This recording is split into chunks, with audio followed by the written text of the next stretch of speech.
Mark and Suzy Galler down the road here in Redding, Connecticut love natural light, but they haven't been able to get any in their hallway. Well, that is until now. I'm going to head over there and give them a hand with something called a tubular skylight. Hey, Mark. Hey, Ron. How you doing? Nice brisk fall morning, it's huh? a bit nippy out here. Why don't you come on in and warm up by the fire? Oh, that sounds great.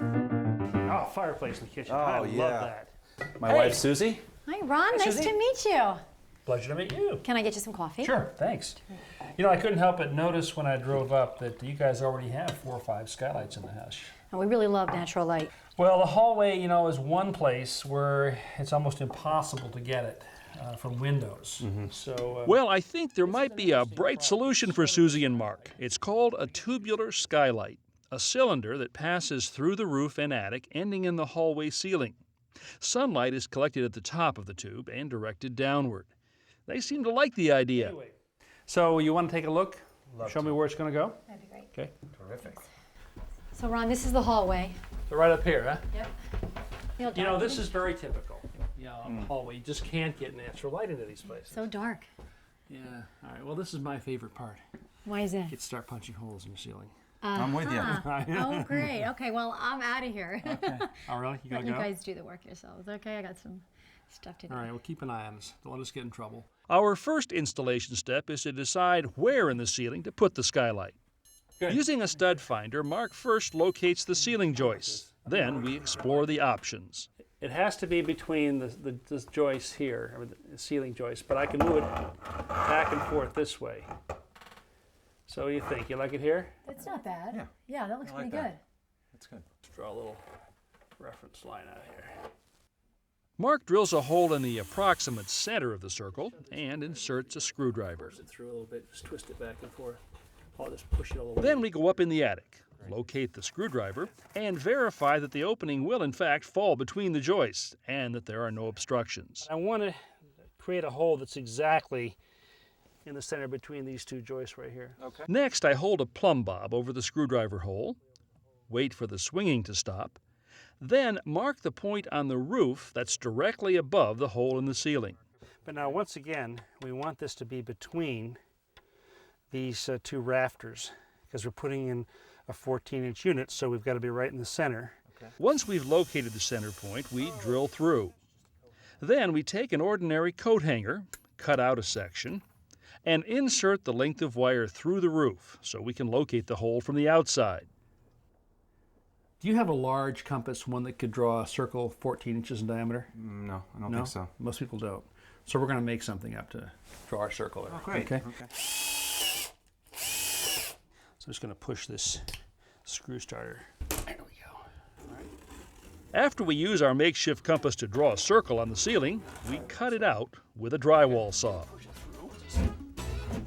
Saw right around the outside.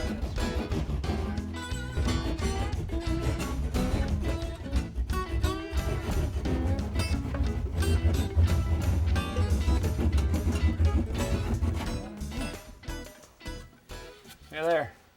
Talk about destruction, isn't that great? That's wonderful. Now, Mark, this is called the bottom tube assembly. Okay. So just slip that right up in the hole we cut there. All right. You're feeling better already, aren't you? Oh. I'm going to screw this in just temporarily.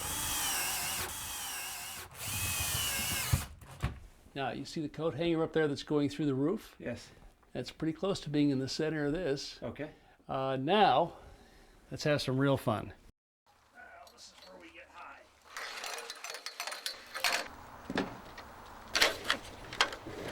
You ready? Yeah. Sure. I think so. Okay, I'll follow you. Let me know if the ladder feels stable, okay? Feels good to me. Now this is the flashing that's going to make the seal actually around the piece, the upper dome that we're going to be putting here called the turret dome. What we need to do now though is to turn this bottom side up and center this right over that coat hanger. Using a lumber crayon, we outline the opening. Now this is a reciprocal saw, Okay. cordless, battery operated. We're going to use this to cut that circle out. And probably want to stay a little bit on the outside of the line because that crayon was pretty thick. Okay. I'm going to try to start this using a plunge cut.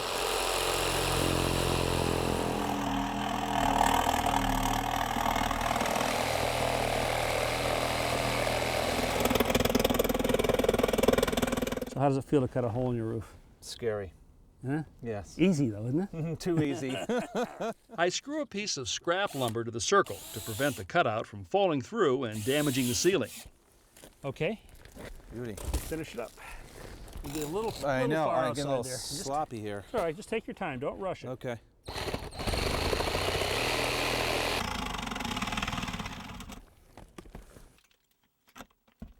How about that, huh? Wow.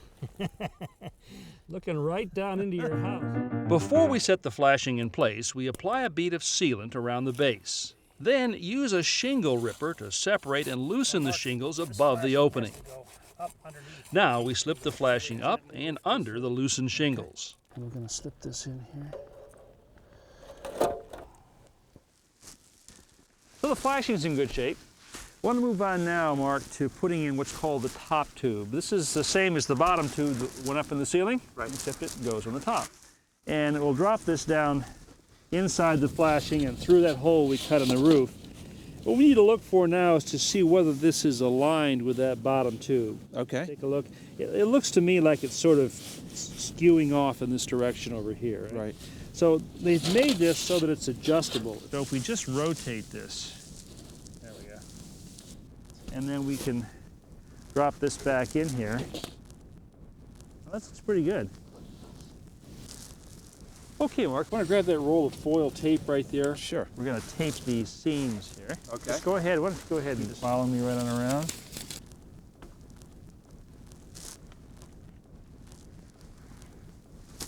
Last thing before we install this, there's a protective liner right here. Yeah, see that? It's literally a mirror in here. This tubular skylight uses a solar collector to concentrate sunlight and direct it down the reflective shaft. It attaches to the top rim. Finally, I place the acrylic dome on the top of the skylight and Mark screws it in place. The flashing assembly is secured with screws and the head's weatherproofed with a dollop of caulk.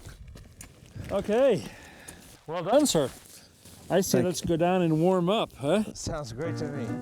Now these strips of sheet metal we're going to form into what's called the extension tube. That's the tube that connects that top tube and bottom tube. Okay. You know, it'll kind of roll up into a cylinder just like this. It'll look like this when we're finished with it. Okay. And what holds this together are these tabs right here and here. Aluminum tape seals the seams and prevents light leakage.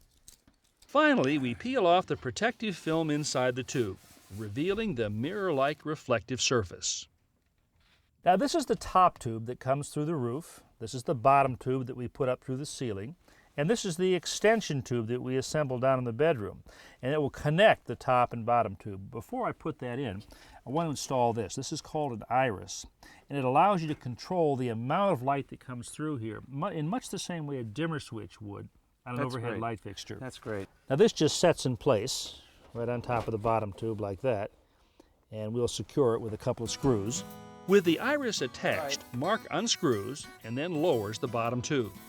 I insert the centerpiece, Okay, Mark, push it back up. and we connect the sections together.